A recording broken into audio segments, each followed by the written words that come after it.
Hello everyone, আসসালামু আলাইকুম। আমার চ্যানেলে নিউ একটা ভিডিও দেখার জন্য আপনাদেরকে ওয়েলকাম জানাচ্ছি। আজকে আপনাদেরকে তৈরি করে দেখাবো উত্তরবঙ্গের ঐতিহ্যবাহী আলু ঘাটি রেসিপি। এই আলু ঘাটিটা খুবই মজার হয়, দেখতে যেমন সুন্দর খেতেও ভীষণ মজার। তো চলুন এই রেসিপিটা দেখে আসি কিভাবে আমি এটা তৈরি করেছি।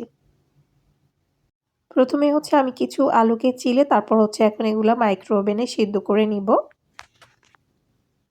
আপনারা কিন্তু পানি দিয়েও সেদ্ধ করে নিতে পারবেন। তো আমি ইজি করে করতে চেয়েছি, এজন্য মাইক্রো ওভেনে করে নিয়েছি। এরপর আলুগুলাকে একটু আধা ভাঙা করে নিতে হবে আরকি।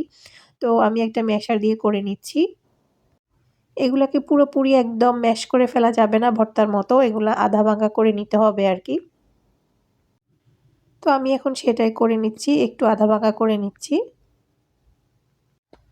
তো এই যে এগুলা কিন্তু আধা ভাঙা হয়ে গিয়েছে আমার, এই টাইপের হলেই হবে। আর আমি রান্নাটা করব পাঙ্গাস মাছ দিয়ে। তো মাছগুলাও নিয়ে নিলাম। আপনারা কিন্তু যেকোনো মাছ দিয়ে করতে পারবেন। আমি পাঙ্গাস মাছটা নেওয়ার কারণ পাঙ্গাস মাছে খুব কম থাকে কাঁটা, যার জন্য আমার উঠিয়ে আবার মাছের কাঁটা বাছার কোনো ঝামেলা থাকবে না।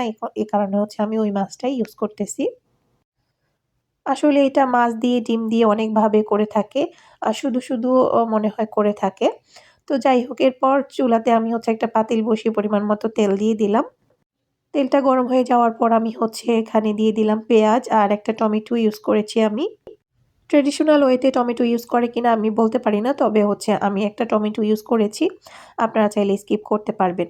এরপর পরিমাণ মতো লবণ দিয়ে দিলাম। তারপর পরিমাণ মতো আদা রসুনের পেস্টও দিয়ে দিলাম। আদা রসুনের পেস্ট আমি এখানে 2 টেবিল স্পুনের মতো ইউজ করেছি। এরপর দিয়ে দিচ্ছি মরিচের গুঁড়া। আমি এখানে 1 চামচ ইউজ করেছি। আপনারা কম বেশি ইউজ করতে পারবেন। ধনে আর জিরা গুঁড়া হাফ চামচ থেকে একটু বেশি ইউজ করেছি। 1 চামচ দিয়ে দিচ্ছি হলুদের গুঁড়া। এরপর একটা ম্যাগি ম্যাজিক মসলা দিয়ে দিচ্ছি। আপনাদের কাছে এটা না থাকলে স্কিপ করতে পারবেন। এটা জাস্ট স্বাদ বাড়ায়, এছাড়া আর কোনো কিছুই না। এরপর মসলাগুলাকে কষিয়ে নিতে হবে। তো যেহেতু এটা উত্তরবঙ্গের একটা ট্র্যাডিশনাল খাবার, তো আমি এই ফার্স্ট টাইমই এভাবে রান্না করতেছি। এর আগে আমার কখনো খাওয়াও হয় নাই, রান্নাও করা হয় নাই। তবে আমার কাছে বেশ ভালোই লেগেছে, রান্নাটা খেতে খুবই মজা। খুবই ভালো লেগেছে। কিছুক্ষণ পর আমি কয়েকটা কাঁচামরিচ দিয়ে দিলাম মাঝখান থেকে কেটে।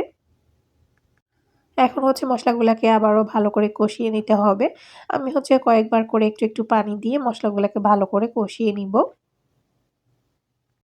আর মসলা যত বেশি কষানো হয় তরকারি কিন্তু তত বেশি মজার হয়ে থাকে। তো আমি এভাবে করে মসলাটাকে এখন কষিয়ে নিব। ফিরে আসছি মসলাটা কষানোর পরে। মসলাটা কষিয়ে নেওয়া হয়ে গিয়েছে। উপরে তেলটা ভেসে উঠেছে, দেখতেই পাচ্ছেন। এখন আমি মাছগুলা দিয়ে দিচ্ছি। তো আমি আবারও বলছি, আপনারা যেকোনো মাছ দিয়েই করতে পারবেন। আমি পাঙ্গাস মাছ ইউজ করতেছি আজকে। এখন ভালো করে মসলার সাথে মিশিয়ে নিব। এরপর আরেকটু পানি দিয়ে দিব। তারপর এগুলাকে কষিয়ে নিতে হবে আরকি। তো আরেকটু পানি দিয়ে দিলাম। এখন ঢাকনা দিয়ে মাছটা পুরোপুরি সিদ্ধ হয়ে যাওয়ার জন্য ওয়েট করব। তো ঢাকনাটা দিয়ে দিলাম। তো বেশ কিছুক্ষণ পর এখন আমি ঢাকনাটাকে উঠিয়ে নিচ্ছি। আর দেখতেই পাচ্ছেন মাছগুলা কিন্তু এখন হয়ে গিয়েছে। আমি এর আগেও কয়েকবার একটু নেড়েচেড়ে দিয়েছিলাম মাছগুলা। তো এখন আমি একটু ভেঙে দিচ্ছি মাছগুলাকে। যেহেতু এগুলা পাঙ্গাস মাছ, আমি উঠিয়ে আর কাটা বাছার কোনো প্রয়োজন মনে করি নাই। এজন্য এভাবেই করে দিয়েছি। আপনারা অন্য মাছ ইউজ করলে যেগুলাতে কাটা বেশি থাকে, অবশ্যই মাছগুলাকে উঠিয়ে কাটা বেছে তারপর আবার দিয়ে দিবেন। তো এখন আমি যে আলুগুলাকে হাফ একটু ম্যাশ করে রেখেছিলাম সেগুলা দিয়ে দিলাম সবগুলা। এখন সবকিছুকে খুব ভালো করে মিশিয়ে নিচ্ছি। এরপর আমি পরিমাণ মতো পানি দিয়ে দিব। আর যেহেতু এটা আলু তরকারি, এটা রান্নার পরেও কিন্তু আরো একটু শুকিয়ে যায়। এজন্য আমি পরিমাণ মতো পানি দিয়ে দিচ্ছি একটু বেশি করেই। পানিটা দিয়ে দিলাম, আরো কয়েকটা কাঁচামরিচ দিয়ে এখন ঢাকনা দিয়ে দিব। রান্নাটা হয়ে গিয়েছে আমার। তো এখন আমি কিছু জিরার গুঁড়া দিয়ে দিচ্ছি। কিছু জিরাকে আপনারা হচ্ছে টেলে উপর দিয়ে দিলেই হবে, কিংবা আপনাদের কাছে গরম মসলা থাকলে একটু দিয়ে দিবেন, এতে হচ্ছে টেস্ট বেড়ে যায়। এরপর হচ্ছে দিয়ে দিলাম ধনেপাতা কুচি। অবশ্যই ধনেপাতাটা দেওয়া ট্রাই করবেন। তো এটা হয়ে গিয়েছে, আমি নামিয়ে হচ্ছে আপনাদেরকে সার্ভ করে দেখাবো। তো আলু ঘাটিটাকে আমি হচ্ছে অন্য চুলাতে নিয়ে এখন হচ্ছে একটা বাগার দিয়ে দিব। আর বাগারটা অবশ্যই কিন্তু দেওয়ার চেষ্টা করবেন।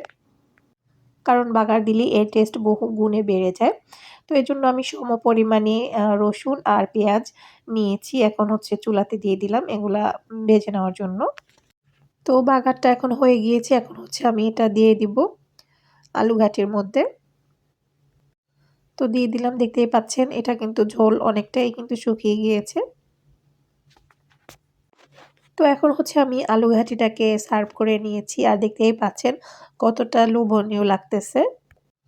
আর এটা খেতেও কিন্তু ভীষণ মজার। আপনারা যারা এখনো এভাবে ট্রাই করেন নাই অবশ্যই ট্রাই করে দেখবেন। খেতে ভীষণ মজা। আজকের রেসিপিটা এ পর্যন্তই ছিল। সবাই অনেক বেশি ভালো থাকবেন। আল্লাহ হাফেজ।